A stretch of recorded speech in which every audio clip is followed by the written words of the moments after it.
everyone, welcome to the Nerd Den here, and today I'm going to be doing my review for the third episode of Series 12 of Doctor Who, that was Orphan 55. That it will be a shorter review today, just because I'm not at home, I'm currently on holiday, so literally I'm recording this on my phone, but I still wanted to get a review out, because it was a very interesting episode, and once I get home, I'm going to be doing like a little bit of discussion for the ending, but I will be going into a little bit of depth in this little review, talking about why I was like, it's a little bit not up my street. But yeah, essentially the episode was okay.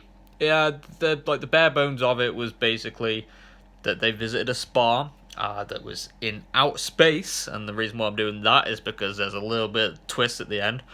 But and the monsters are called the Denzins, or they're like the Dens or something, that were like these monsters that reminded me of the future predators from Primeval. That if anyone didn't watch that, they were like hypersensitive predators that were speculated to be humans, obviously from the far future, who evolved. I think it was like they merged with bats or something, or they ended up evolving where they had like bat-like senses. But it's kind of similar to what these monsters were. You know, they had the ability to rip out someone's voice essentially, and use that to lure and prey. With the famous older woman in the episode repeatedly shouting Benji, that was like, oh, okay, just wow. It's kind of become a meme at this point, with the whole woman just shouting Benji repeatedly, and it did really annoy me in the episode. Like, I just didn't really like it. It just got like, it had no emotion there. There was no emotional factor in place there at all. And then what else can I really say about the episode? The visuals were impressive, like for Series 11 and Series 12, like the visuals are superb. James Buckley, who is well known for playing Jay from The In-Betweeners, he did an absolutely fantastic role in the episode as Nevi and his son. I did kind of like that little connection there, and that father and son bond, and them working together to essentially get the spa ready to blow up. But then there was that whole twist with the girl that Ryan was basically teaming up with, and there was like a little surprise romantic connection there that didn't really hold any factors, because it was like, obviously for the 45/50 minute runtime, there's no build up to it, and it was just like a one-time thing, so you just knew, oh yeah, it's not going to last anyway. And the reason why I'm just like terrible with names is just because the episode with the guest cast, I really wasn't feeling it, and kind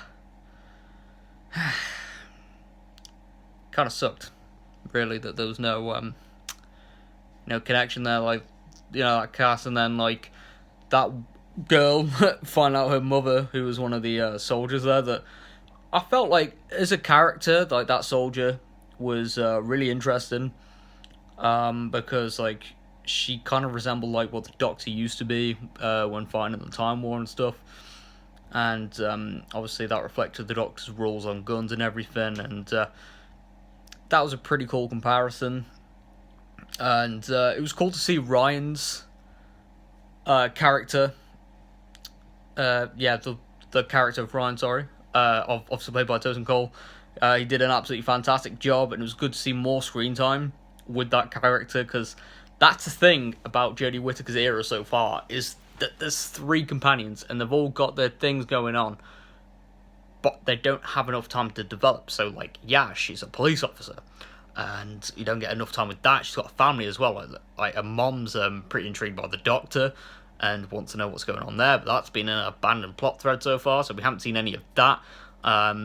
We got Bradley Walsh's character, that I would say, for obviously his character of Graham, he's had the most character development, because obviously Series 11 went full circle, not in terms of story arc, but the last episode kind of connected it with the return of Tim Shaw, and he kind of got his revenge without killing Tim Shaw. It was probably the best part of that finale, to be fair. And again, Bradley Walsh has excelled in Series 12, to be fair. And it'll be interesting to see how his character goes. And then Ryan, probably for the first time in this episode, to be fair, since, for me, probably the Rosa Parks episode, he's really, stood out, because obviously they've taken time for him to go on his separate way with the girl that he met there. And it was good. It was good to see more character development. I hope they try and find that balance throughout the rest of the series with the companions. So, maybe they could structure episodes a little bit differently, so each three of the companions get a little bit of development. That would be pretty cool. So some equal development. But then there's the lecture at the end of the episode, because they had the opportunity to do a pretty dark moment, because essentially the teleport can only carry a certain amount of people, and obviously the spire's blown up and all the creatures are pouring out of there ready to kill everyone. So essentially the Doctor teleports Ryan, Graham and Yaz away, and leaves the two women to die as they're fighting the creatures back and holding off the zone. That, to be fair, is a heroic action, and it's left open that obviously they didn't survive that. You never see the deaths on screen, but unfortunately that dark moment wasn't played off, because the Doctor could have gone back and saved them, but the Doctor didn't. So there could have been tension there, but then the Doctor decided to turn around and give a lecture about that. Obviously, Orphan 55, the planet that was deemed abandoned, it used to be Earth, and it is a possible future outcome that will become Earth due to toxic waste and climate change and global warming and everything that we hear about in the news. That will make those creatures as well, because they used to be human. Now, to be fair, in itself was a nice twist, but the lecture was just so out the blue, because a lot of people that I assume from my own expectations as well, the BBC hyping up saying, oh, make sure you watch the episode to the end, there's going to be some dark, unexpected moment for the Doctor.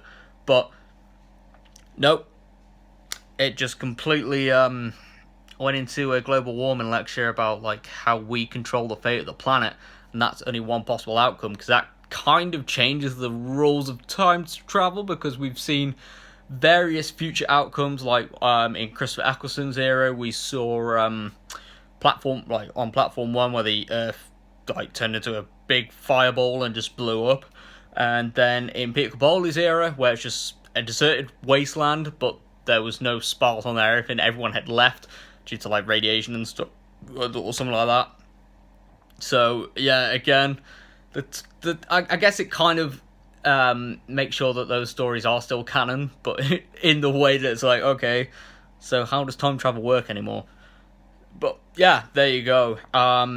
It was kind of just a little bit out of the blue, and it just didn't really sit well, because the episode itself was pretty good. I mean, there's a few things that just felt a little bit unnecessary. Cough cough, oh Benny.